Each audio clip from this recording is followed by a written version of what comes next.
business, going through the different cycles, business cycles. Any MBAs or any business person gets this kind of exposure. बचपन में जिस व्यक्ति ने एक मामूली परिवार से अपना सफर शुरू किया था, वो 30 साल की उम्र तक इतने ज्यादा पैसे कमा चुका था कि गिनना भी नामुमकिन होता। जिस व्यक्ति ने हिलाकर रख दिया था भारत की गवर्नमेंट और भारत की पूरे स्टॉक मार्केट को, आइए जानते हैं हर्षद मेहता उर्फ द बिग बुल के कुछ खास फैक्ट्स। कैसी जिंदगी जीता था मास्टरमाइंड, कैसे इन्होंने कामयाबी से स्कैम कर कमाए थे करोड़ों रुपए। जानने के लिए बने रहिए बिल्कुल आखिर तक। मैं हूँ आपकी होस्ट और दोस्त नताशा और आप देख रहे हैं India top facts. Number 1, Harshad Shantilal Mehta Indian businessman और स्टॉक ब्रोकर थे, जिनका जन्म 29 जुलाई 1954 राजकोट गुजरात में एक जैन परिवार में हुआ था। नंबर 2, हर्षद का बचपन कांदीवली में गुजरा था, जहां इनके पिता एक छोटे टेक्सटाइल बिजनेसमैन थे। कुछ वक्त बाद इनका परिवार कांदीवली से रायपुर मध्य प्रदेश में जाकर बस गया। नंबर 3, हर्षद मेहता को क्रिकेट बेहद पसंद था। मेहता स्कूल और पढ़ाई में इतना ध्यान नहीं दिया करते थे।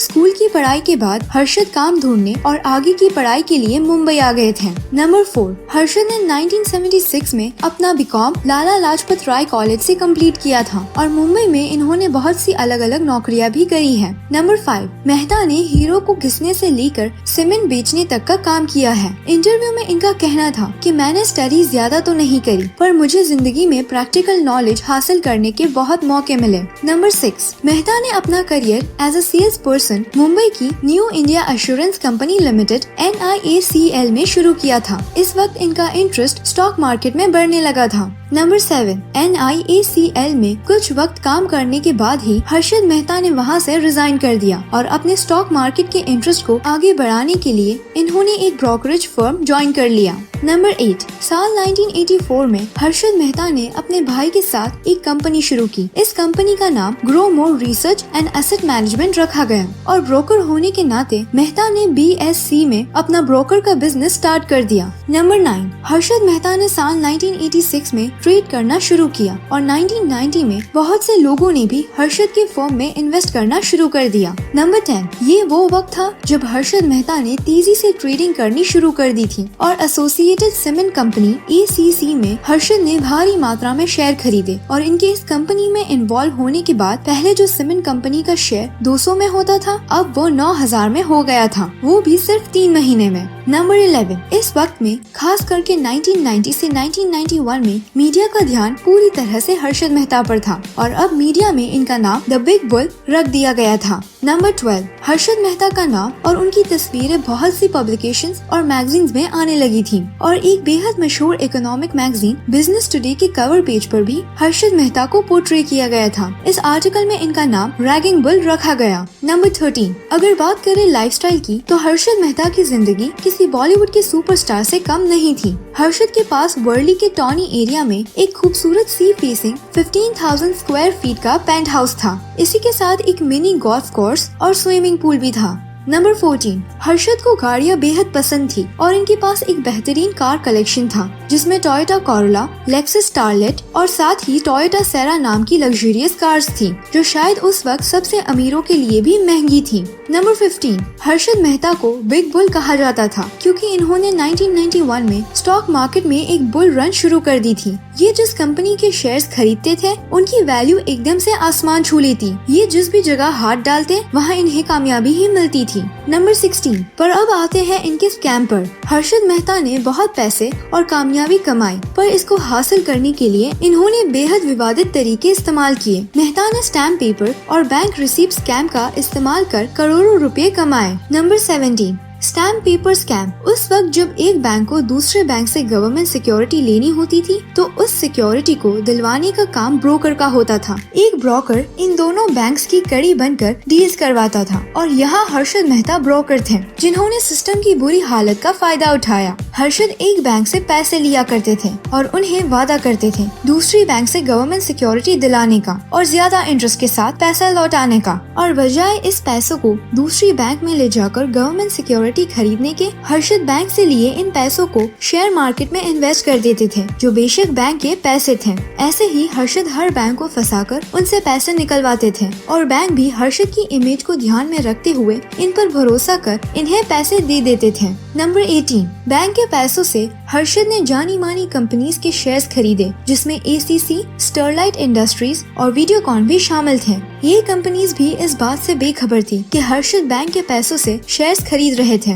नंबर 19, जब बैंक हर्षद से अपनी गवर्नमेंट सिक्योरिटी के पैसे मांगती तो हर्षद दूसरी बैंक में जाकर उन्हें सिक्योरिटी का लालच देकर उनसे वो पैसे लेकर इस बैंक को दे देते थे और साथ ही कई बार हर्षद बैंक्स को दूसरे बैंक्स के नाम की फेक रिसीप्ट्स बताया करते थे, जिससे बैंक को लगता था कि सामने वाले बैंक ने डील पक्की कर ली है और उनकी सिक्योरिटी इन्हें बेच दी है। कुछ बैंक से फेक रिसीप्ट्स इशू करवाकर हर्षद बड़े बड़े बैंक्स के साथ स्कैम पर स्कैम किए जा रहे थे, पर आखिर कैसा भी हो, स्कैम तो स्कैम होता है और उसे छुपाया नहीं जा सकता। नंबर 20, 23 अप्रैल साल 1992 में इंडिया के मशहूर न्यूज़पेपर टाइम्स ऑफ इंडिया में सुचिता दलाल नाम की जर्नलिस्ट ने हर्षद मेहता स्कैम को एक्सपोज कर दिया और सुचिता ने हर्षद के सारे सीक्रेट मेथड्स न्यूज में सबको बता दिए। नंबर 21, कार्रवाई करते समय दो छोटे बैंक ऑफ करट और मेट्रोपॉलिटन कोऑपरेटिव बैंक को फेक रिसीप्ट्स इशू कर हर्षद को देने के जुर्म में रंगे हाथों पकड़ा गया। नंबर 22, हर्षद मेहता स्कैम के पर्दाफाश होने के बाद बहुत सी बैंक्स के पेमेंट बाकी थे, जिसकी पूरी कीमत 4000 करोड़ से भी ज्यादा थी, जिसका मतलब 3.5 बिलियन $, से भी ज्यादा। नंबर 23, इस स्कैम के बाद हर्षद के खिलाफ 72 क्रिमिनल ऑफेंसेस और 600 सिविल एक्शन फाइल किए गए। नंबर 24, 9 नवंबर 1992 के दिन हर्षद को शेयर मार्केट में बैन कर दिया गया और इन्हें 28 लाख शेयर्स और लगभग 90 कंपनीज को स्कैम कर उनका गलत इस्तेमाल करने के जुर्म में गिरफ्तार भी किया गया। नंबर 25, कुछ वक्त बाद हर्षद जेल से निकले और इन्होंने स्टॉक मार्केट में अपना कमबैक किया। अपनी वेबसाइट पर ये शेयर मार्केट का ज्ञान देते थे और अपना एक्सपीरियंस शेयर करते थे, पर सितंबर 1999 में बहुत सी जांच और कार्रवाई करने के बाद बॉम्बे हाई कोर्ट ने हर्षद मेहता को 5 साल जेल की सजा सुनाई और इनसे 25,000 रुपए फाइन भी लिया गया। नंबर 26, 16 जून साल 1993 में हर्षद मेहता ने ये दावा किया था कि उन्होंने उस वक्त के Congress prime minister mister PV Narasimha Rao को और उनकी पार्टी को 1 करोड़ रुपए दिए थे, पर कांग्रेस ने इस दावे को इनकार कर दिया और कहा कि ऐसा कुछ नहीं हुआ है और CBI को भी इस पर कोई ठोस सबूत नहीं मिला।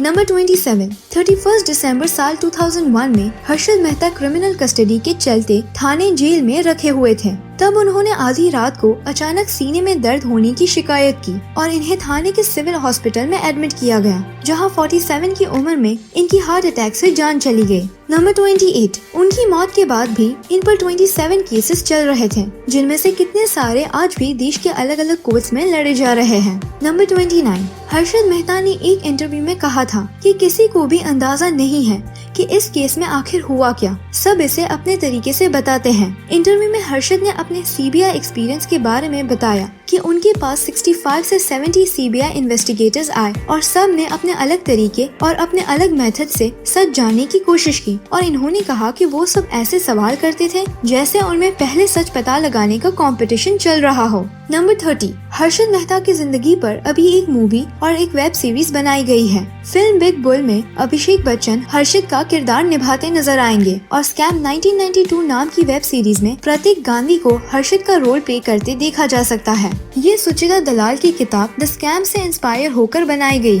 इस वेब सीरीज पर 9.6 IMDb की रेटिंग है, जो इसे सबसे ज्यादा रेटिंग वाली वेब सीरीज में से एक बनाती है। तो ये थे हर्षद मेहता की जिंदगी से जुड़े फैक्ट्स। हर्षद मेहता से ट्रेनिंग लेने वाले केतन पारेख थे। इन्होंने भी आगे जाकर स्कैम किया। हर्षद का कहना था कि सिस्टम में पहले से खराबी थी और मैंने सिर्फ इसका फायदा उठाया है और मैं अकेला नहीं हूँ जो ये सब करते हैं, और भी बहुत हैं। हर्षद के कहने का मतलब था कि स्कैम के इस समुद्र में वो सिर्फ एक मछली है। आपको हर्षद मेहता के बारे में क्या लगता है, ये हमें कमेंट में जरूर बताएं। वीडियो पसंद आया तो लाइक और सब्सक्राइब करें और पसंद नहीं आया तो डिसलाइक करें।